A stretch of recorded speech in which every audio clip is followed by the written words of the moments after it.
Yesterday, Homeland Security Secretary Kristi Noem held a press conference in support of the Save America Act. And I want you to hear what Kristi Noem said. Elections is another one of those critical infrastructure responsibilities that I have as well.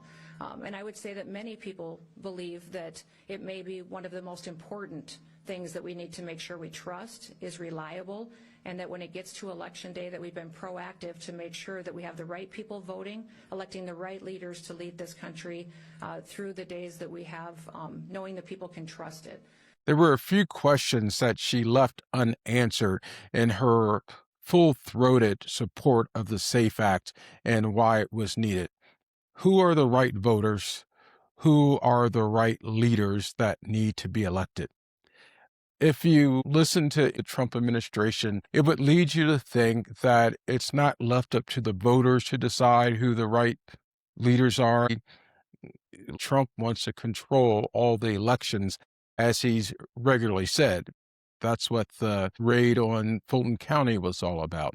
But there's a second part to what they're trying to do. They're trying to impose federal law and control over elections under the guise of blaming undocumented immigrants and of saying that non-U.S. citizens are voting.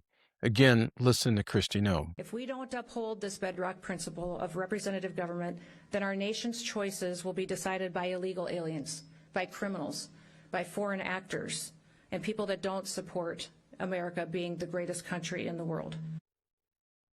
The problem with all this is that it's patently false.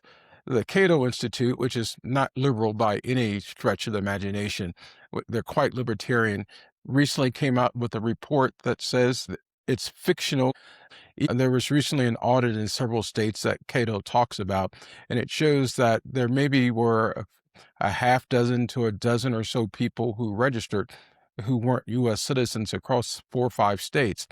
But even more important for us to realize is that there is virtually no record of anyone who is a non-U.S. citizen voting in elections. Thank you for listening to me. Remember to tell the truth, seek justice, and love the people. This is Faithful Witness.